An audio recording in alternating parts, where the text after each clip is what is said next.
Hello friends, అందరూ బాగున్నారండి? నేను కూడా బాగున్నాను. క్షేమంగా ప్రభు కృపలో భద్రపరచబడి ఉన్నాను. అందుని బట్టి యేసయ్య నామాన్ని ఘనపరుస్తున్నాను.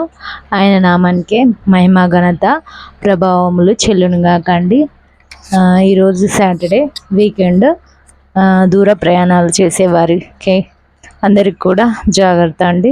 అందరూ క్షేమంగా వెళ్ళాలి, క్షేమంగా రావాలని మనస్ఫూర్తిగా కోరుతున్నాను. భారతి ఛానల్ చూస్తున్న వాళ్ళకు ముందుగా షలోం అండి. దేవుడు మనందరికీ ఈ దినము సమాధానము కలుగజేయనుగాక. మీ ముందు మాట్లాడే అవకాశమును ప్రభువు నాకు కల్పించాడు. మీరు నా వీడియో చూసే అవకాశాన్ని ప్రభు దయచేశాడు. నమ్మిన వాళ్ళు ప్రభువుకు స్తోత్రములు చెల్లించండి, ప్రభువును గణపరచండి. ఈరోజు ప్రభు వాగ్దానం చదవని వాళ్ళు, ప్రభువుకు ప్రార్థన చేయని వాళ్ళు ఇంకా ఉన్నట్లయితే, ప్రభువును విశ్వసించిన బిడ్డలు ఇంకా ఉన్నట్లయితే దయచేసి వాగ్దానం చదవండి. మరి ప్రభువు కూడా ఈ దినమంతా క్షేమదాయకంగా ఉండాలి, ప్రతి విపత్తు నుంచి తప్పించబడాలి అనేసి ప్రార్థన చేసుకున్నాము. ప్రార్థన చేయండి.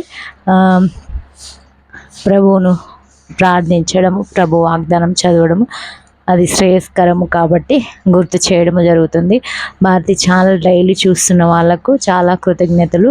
ప్రభు మీ కుటుంబాలకు మిమ్మల్ని మీకు తోడుగా ఎల్లప్పుడూ ఉండునుగాక. ప్రార్థన భారం కలిగిన వారు అనేకులు ఎవరైనా చూసే అవకాశం ప్రభు కల్పించి ఉండొచ్చు. ప్రార్థన చేసే స్వభావమును మీకు వేసే దయచేయనుగాక అండి. వాగ్దానం అయితే చదువుతాను. ప్రభు వాగ్దానము, ఆశగల ప్రాణమును ఆయన తృప్తిపరచును. ఈ ప్రభు వాగ్దానమే ఈరోజు నాకు ప్రభు అనుగ్రహించిన వాగ్దానం అండి.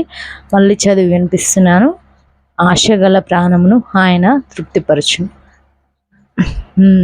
శ్రేయస్కరమైన వాగ్దానం అని భావిస్తున్నాను. మీరు కూడా శ్రేయస్కరమైన వాగ్దానం పొందుకోవాలని ఉంటే ప్రభు వాగ్దానం చదివి ఈ దినమంతా క్షేమంగా ఉండాలని మనస్ఫూర్తిగా కోరుతున్నాను. ఈరోజు మరి బర్త్డే సెలబ్రేషన్ చేసుకుంటున్న వాళ్ళందరికీ కూడా గాడ్ బ్లెస్ యూ అండి.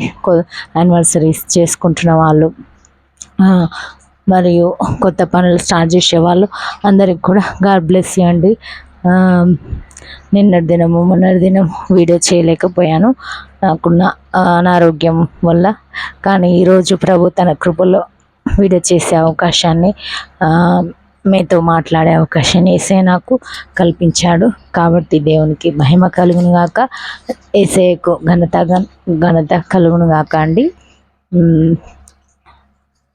ఈ దినం మరి సాటర్డే నిన్న సిటీలో అయితే బాగా వర్షం వచ్చింది, చాలా వర్షం వచ్చింది. చాలా ప్రాంతాలు మునిగిపోయినాయి హైదరాబాద్ సిటీలో. కాబట్టి మరి అందరి గురించి అందరూ సేఫ్ జోన్లో ఉండాలి అనేసి మనమైతే ప్రార్థన చేద్దామండి. ఇంకను తెల్లవారేసరికి ఎంతోమంది చాలా అన్ని వస్తువులు మునిగిపోయి, ఆహార పదార్థాలు మునిగిపోయి చాలామంది ఇబ్బందులు పడుతున్నారు. లోతట్టు ప్రాంతాల వారు, మంచి ప్రాంతాల వారు కూడా. కాబట్టి ప్రార్థించండి. ఈరోజు ప్రార్థన చేయాలని కోరుతున్నాను. ఈ దినమంతా యేసయ్య మనకు తోడుగా ఉండును గాక అండి. సరే ఫ్రెండ్స్, అందరికీ బాయ్ అండి. God bless you.